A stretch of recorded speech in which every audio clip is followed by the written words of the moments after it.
नमस्कार साथियों, be keeping India YouTube channel पर आपका हार्दिक स्वागत है। साथियों, आज हम आपको मधुमक्खियों के जो दुश्मन होते हैं उनके बारे में बताएंगे। तो साथियों, इनमें टोड्स, जिनको हम मेंढक की प्रजाति में रखते हैं, मेंढक ही होते हैं एक तरीके के। स्क्वेरल, जो कि गिलहरी वगैरह हैं, जो कि मधुमक्खियों को नुकसान पहुंचा सकते हैं। इसके अलावा लिजार्ड्स, जो कि एक तरीके के गिरगिट जिनको बोलते हैं, छिपकली प्रजाति के जो भी जीव होते हैं वो मधुमक्खियों को नुकसान पहुंचाते हैं। इसके अलावा जो चूहे हैं या रोडेंट जिनको बोलते हैं, चूहे भी जो मधुमक्खियों को बहुत नुकसान पहुंचाते हैं। वो एक तरीके से अपनी जो जनरेशन है वो बढ़ाने के लिए कई बार टॉप कवर के नीचे बहुत सारे अपने जो बच्चे हैं वो देते हैं। इसके अलावा जो स्नेक्स हैं वो भी मधुमक्खियों को नुकसान पहुंचाते हैं। सभी जो स्नेक्स हैं वो मधुमक्खियों को नहीं खाते हैं, लेकिन कुछ स्नेक ऐसे हैं जो कि मधुमक्खियों को खाते हैं।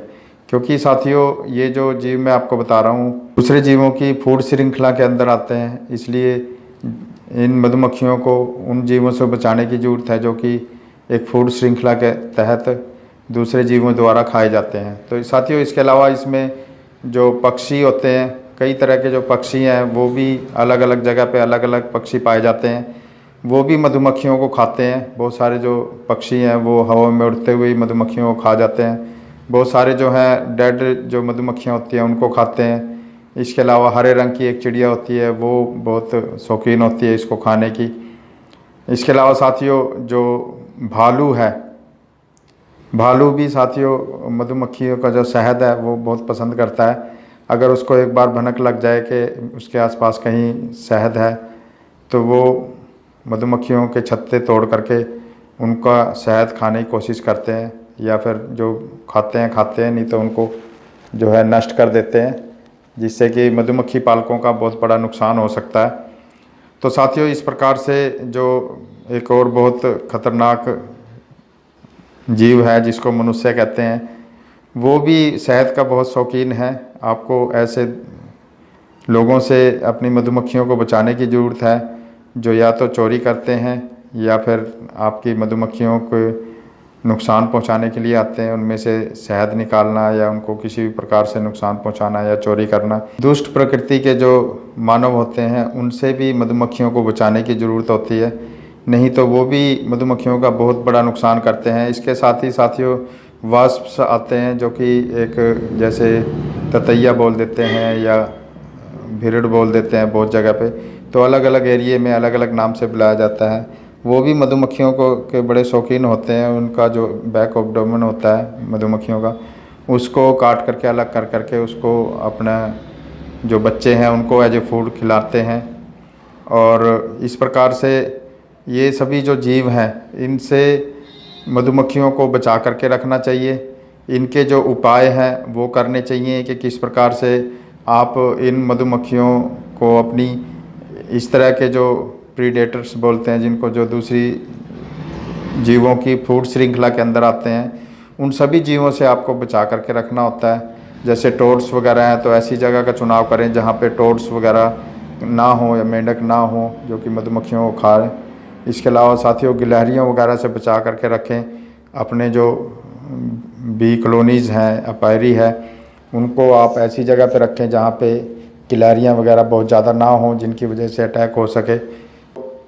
बहुत सारी लोकेशंस ऐसी होती हैं जहाँ पे जो छिपकली गिट होते हैं और बहुत सारे जो इस तरह के जीव होते हैं उनसे दूर रखें ताकि आपकी मधुमक्खियों को कम से कम नुकसान हो सके। और चूहों के अगर बिल हैं तो उनको बंद कर सकते हैं, या चूहों को मारने के लिए चूहों की जो मारने की दवाई आती है उसको भी रख सकते हैं, जिससे चूहे जो हैं आपकी कॉलोनियों के आसपास ना आएँ। इसके अलावा साथियों, स्नेक्स जो हैं ऐसी लोकेशन ढूंढें जहाँ पे सांप वगैरह के बिल ना हों, क्योंकि जहाँ चूहे होते हैं नॉर्मली वहाँ पे सांप रहते ही हैं, क्योंकि दोनों एक दूसरे की फूड श्रृंखला के अंदर आते हैं।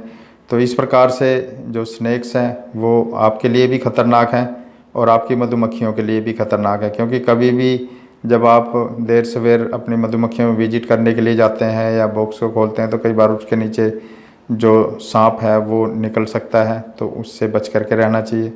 और साथियों, जो बर्ड्स होते हैं उनके लिए आप उनको पटाखे बजा करके उनको दूर भगा सकते हैं, या फिर कुछ ऐसी चिड़िया होती हैं जिनको आप देखो तो उनको मार भी सकते हैं। या फिर पहले से आप इस बात का पता लगाएं कि किस सीज़न में कहाँ पे कौन सी जो चिड़िया है वो जो है उनको खा सकती है, तो उस समय में वहाँ पे ना रखें मधुमक्खियों को, ताकि आपकी मधुमक्खियों को, क्योंकि 50% से ज़्यादा मधुमक्खियाँ जो है वो हवा में ही खा जाते हैं। आपकी मधुमक्खियाँ धीरे धीरे धीरे धीरे कम होती रहेंगी, तो आपको पता भी नहीं चलेगा कि आपकी मधुमक्खियाँ कहाँ चलेगी। तो इस तरह से पक्षियों से बचाना होता है। जिनके पक्षियों का बहुत ज़्यादा अटैक होता है वही लोग जानते हैं इसको, कि बहुत बड़ी समस्या होती है। आपके डिब्बे धीरे धीरे खाली होते चले जाते हैं मधुमक्खियों से। तो साथियों, इसके अलावा भालू से बचाव करने के लिए आप सब चारों तरफ कांटेदार तार लगा सकते हैं, अगर आपने पहाड़ी इलाके में या जंगली इलाके में रखा हुआ है, क्योंकि प्लेन्स में ज़्यादातर भालू वगैरह नहीं पाए जाते। लेकिन अगर आप हिल्स एरिया में कर रहे हो या कहीं ऐसे जंगलों में कर रहे हो जहाँ पे प्राकृतिक रूप से ऐसे जीव पाए जाते हैं, तो वहाँ पे आप उसकी रोकथाम के लिए चारों तरफ उसके जाली लगा सकते हो या फिर कांटेदार तार लगा सकते हो, जिससे भालू जो है उसके अंदर प्रवेश ना करे, चारों तरफ जहाँ पे भी आपने मधुमक्खियाँ रखी हुई हैं। और इसके अलावा साथियों, जो भी आपके आसपास की लोकेशंस हैं उन लोगों से उनको दूर रखें। कोशिश करें कि ऐसी जगह पे आप अपनी मधुमक्खियों को रखें जहाँ पे जो अनजान लोग हैं उनका आना जाना कम हो, या फिर कोई ऐसी सिक्योरिटी हो या कुछ लोग ऐसे जानकार हों आपके जो कि वहाँ पे उन लोगों का ध्यान रख सकें जो कि शरारती लोग होते हैं। तो इस तरीके से आप सब चाहो तो इन सभी चीज़ों से बच सकते हैं और अपनी मधुमक्खियों को सुरक्षित रखें और अपने व्यवसाय को अच्छे से आगे बढ़ाएं और इन चीज़ों का ध्यान रखें जो मैंने आपको वीडियो में बताया है। तो जिन साथियों ने हमारी वीडियो को देखा है और हमारे चैनल को सब्सक्राइब नहीं किया है, वो साथी हमारे चैनल को सब्सक्राइब कर लें, ताकि आने वाले सभी वीडियोज़ के नोटिफिकेशन आपको आसानी से उपलब्ध हो सकें। तो साथियों, आज की वीडियो में इतना ही। नेक्स्ट वीडियो के लिए फिर मिलते हैं। वीडियो देखने के लिए धन्यवाद। Thank you very much.